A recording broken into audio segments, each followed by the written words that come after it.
Olá, meus queridos, tudo bem com vocês? Como é que vocês estão? Tá? Então, estamos voltando aí com as nossas aulas, tá? Estamos voltando aí com nossos conteúdos novos, tá bom? Tivemos aquela paradinha aí com revisão para as nossas avaliações, tá bom? Quero agradecer esse retorno que tivemos de cada um de vocês, a preocupação em responder essa avaliação, de fazer a devolutiva, tá certo? Então agradeço cada um de vocês, estão de parabéns por ter tirado aquele tempinho, né? Tirado um minutinho, ter sentado, revisado o conteúdo e ter feito a avaliação e ter feito a devolutiva, tá certo, gente? Ó, a partir de hoje a gente vai iniciar, né, o módulo atual, o módulo novo de vocês, tá? Com o volume 3, que são os módulos correspondentes aos grupos 7, 8 e 9. Tá bom? Então eu espero que todos vocês já estejam com esse material em mãos, tá? Quem ainda não pegou esse material, procura lá o colégio para pegar esse material que já está disponível para cada um de vocês, tá certo? Hoje a gente vai iniciar mais um conteúdo, tá? No capítulo 10, certo?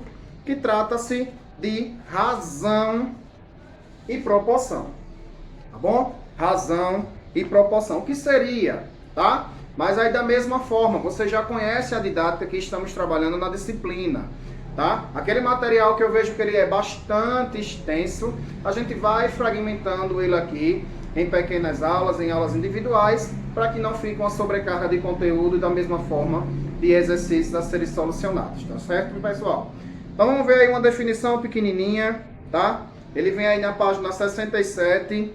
Muitos alimentos são preparados misturando-se mais de um ingrediente, como ocorre com a preparação de vitaminas feita com leites e frutas. Por meio de uma infinidade de combinações de ingredientes e podendo variar a quantidade usada de cada um deles, é possível testar vários sabores.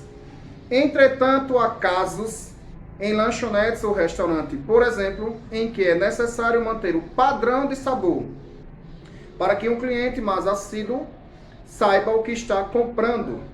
Além disso, a mesma vitamina que pode ser feita em maior ou em menor quantidade. Nesses casos, deve-se manter uma proporção entre os ingredientes, tá? Isso pode ser feito usando-se as noções matemáticas de razões e proporções que começamos a estudar nesse capítulo e você poderá perceber que elas fazem parte de nosso cotidiano das mais diferentes formas, tá bom? Então, começando aí na página 68, ele vem razão entre dois números. Então, bora lá. Em nosso cotidiano temos muitas ações que são traduzidas em números por meio de pesquisa. Os resultados obtidos podem servir de alerta para ações que procurem melhorar o convívio de todos. Como exemplo, destacamos um trecho de uma reportagem publicada na internet em junho de 2019. 1 em cada 5 brasileiros afirma dirigir usando um celular. Ó, aí a gente já consegue montar, né, o que seria uma razão, tá? 1 para 5. Ele deixou bem claro aí, ó, quando ele fez a pesquisa, a cada 5 motoristas que ele fazia a mesma pergunta, um disse, afirmo, uso sim, ou já usei o telefone usando o carro, né? Dirigindo o meu veículo aí, tá bom? Então, quando se diz 5 indivíduos, né? Estamos estabelecendo uma matemática com a razão entre dois números, que nesse caso é 1 e 5. De acordo com a explicação na reportagem anterior, isso significa que de cada 5 motoristas entrevistados, um tem o péssimo hábito de usar o celular enquanto dirige. Ele botou aí péssimo porque a gente sabe que não pode, né, pessoal? Isso aí é uma grave.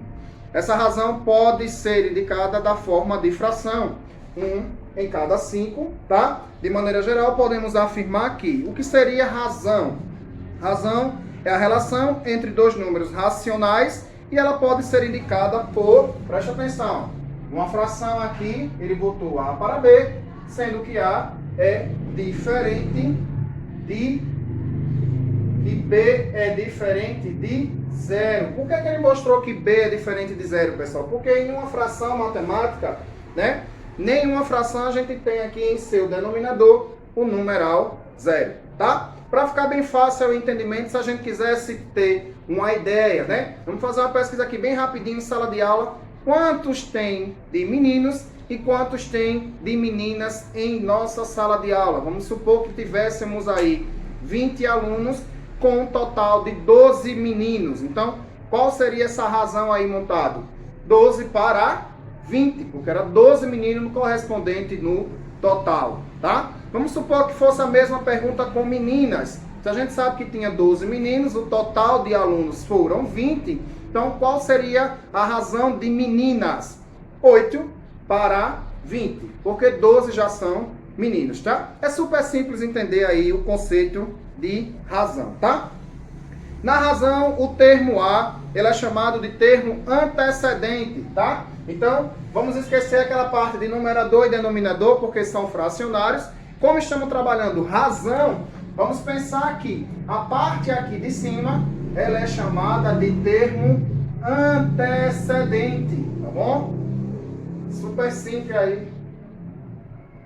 E a parte de baixo aqui, ela é chamada de consequente, tá certo? Lá no exercício, se tivéssemos uma questão, né? Indique quem é o termo antecedente, indique quem é o termo consequente. A gente já sabe que antecedente trata-se do número de cima, consequente, o número aí está abaixo da nossa fração. Tá certo, gente? Super simples, claro aí, né? Esse exemplo. Vamos dar continuidade na página 69, quando ele vem aí com mais alguns exemplos. Termo razão deriva do latim e está relacionado à ideia de divisão. Por esse motivo, uma fração indica a razão do numerador antecedente pelo denominador, que trata-se do consequente. Da mesma maneira, temos uma divisão de numerador por denominador, tá? Acompanhe alguns exemplos que envolvam a escrita ou os cálculos de razão entre dois números. Exemplo 1. Um estudante participou de um teste de história que continha 10 questões. Ele acertou 7, claro, errou 3, né? Nessas condições, podemos destacar as seguintes razões.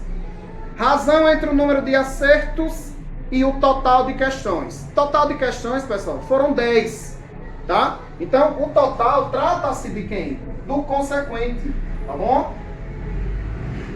O consequente. E ele acertou exatamente aí pelo nosso material, ele teve o número de acerto, ó, em 7. Então, 7 para 10, tá? Na mesma questão eu poderia perguntar, e qual é a fração que representa o número de erros, tá? Se ele fez aqui acertos, foram 7 para 10, qual vai ser a minha razão que apresenta aqui os erros? 3 para 10. Tem que totalizar o valor total aqui, né? Fechar em 10, tá? Ele pode continuar dizendo assim, qual a razão entre o número de erros e acerto? A gente tem que ter esse cuidado justamente na primeira palavra que vem aí, tá? Erros para acertos. Então, erros foram quem? 3. E os acertos, 7. 3 para 7. Fechando aí, qual foi a razão entre o número de acertos e o número de erros? Seria o inverso, vou botar aqui só para a gente entender.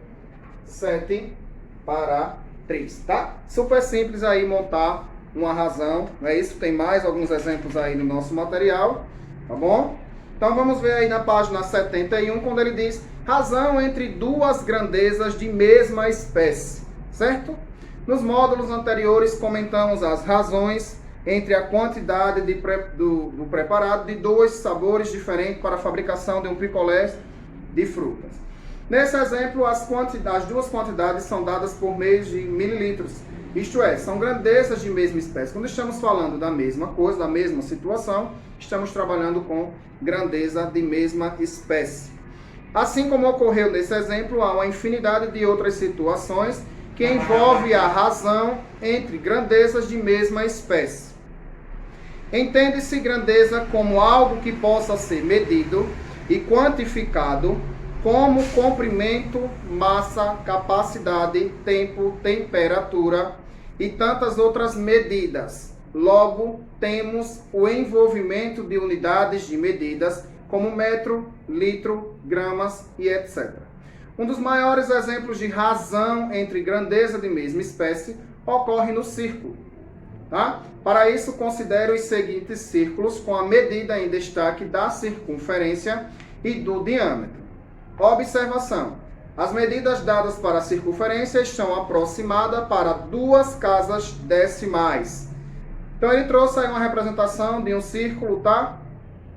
Na unidade de 3 círculos, né? Indicando essas medidas em um quadro e calculando a razão entre elas. E ele veio aí. Primeiro círculo, ele botou medida aproximada da circunferência. Qual foi que a gente está vendo aí? 6,28.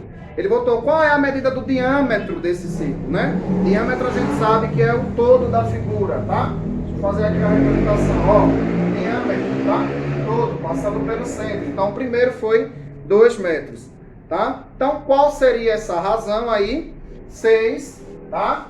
Ó, 6,28, tá?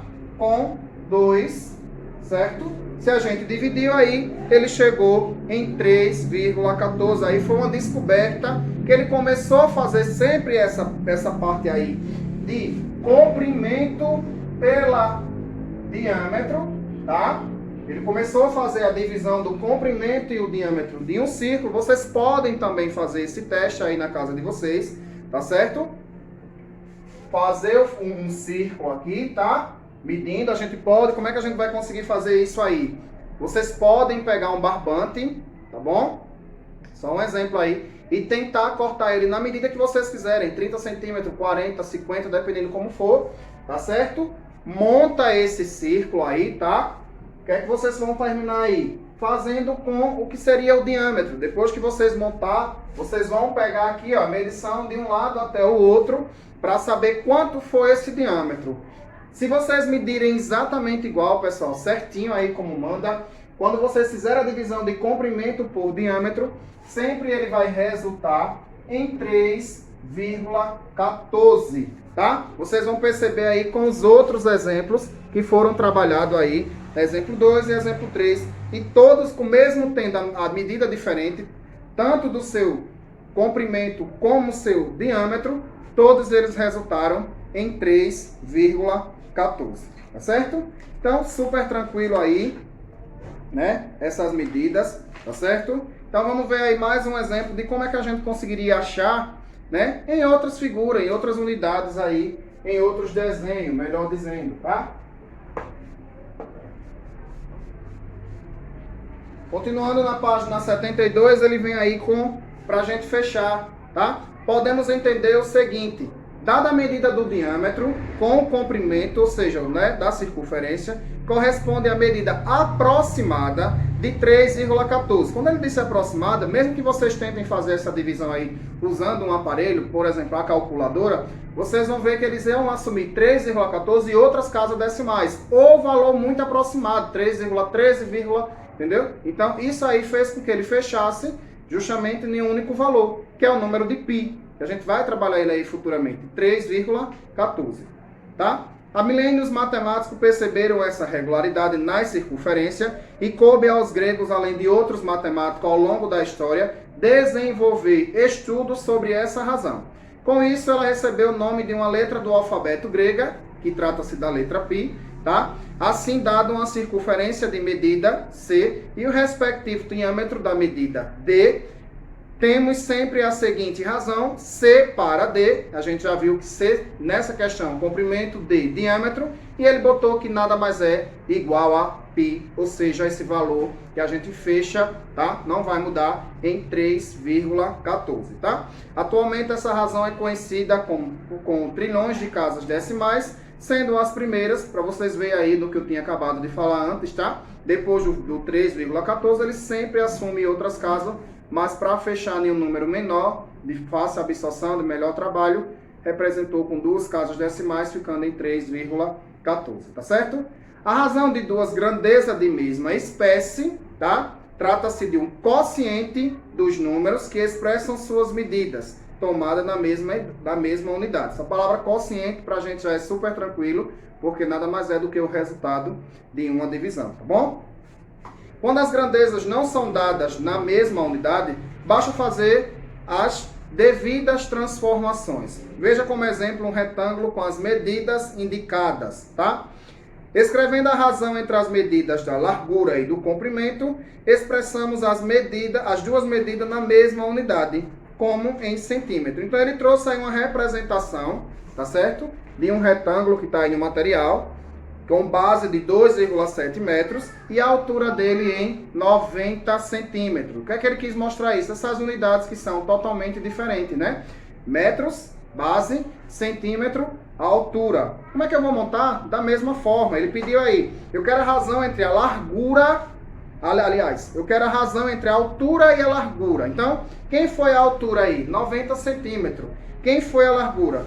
2,7 metros. Então, para que a gente trabalhe na mesma forma, no mesmo consenso, ele pegou e fez aí a transformação de metros em centímetros. A gente sabe que 1 metro corresponde a 100 centímetros, né? Então, ficando aí 90 para 270, e ele também, para fechar e ter um entendimento melhor, ele simplificou, chegando em 1,1 sobre 3, tá? 1 para 3, ok? Escala, tá bom? Vamos lá. Quando trabalhamos com redução ou ampliação de imagens ou objetos, fazemos uso de escala. Bastante trabalhada em mapas, né? Na disciplina de geografia, vocês conseguem identificar, vão lembrar muito bem essa parte aí que trabalha em escala, tá bom? Escala de um desenho é a razão entre a medida do comprimento no desenho e a medida correspondente a um comprimento real. Ambos expressos na mesma unidade.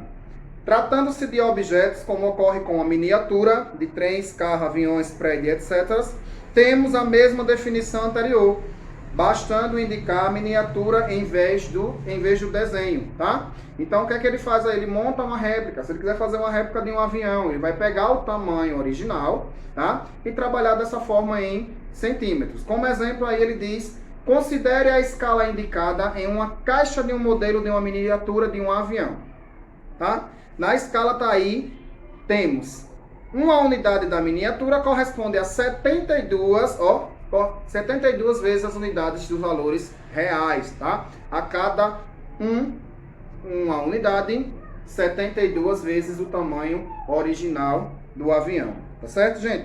Super simples aí também essa parte de escala, tá? Então, a gente fecha a nossa aula aí, tá certo? Didática da aula vocês já conhecem. É só responder as atividades de aplicação correspondente ao nosso material, tá certo? Estou aguardando a resposta de vocês, estou aguardando as dúvidas de vocês. A partir dessa semana a gente volta com esse trabalho aí, live, gravação e essas respostas dos exercícios que eu estou aguardando individual de cada um de vocês, tá bom? Então, uma ótima semana, uma segunda-feira aí de paz, de luz que está se iniciando aí na nossa semana e aguardo vocês até a próxima aula, tá bom? Um abraço.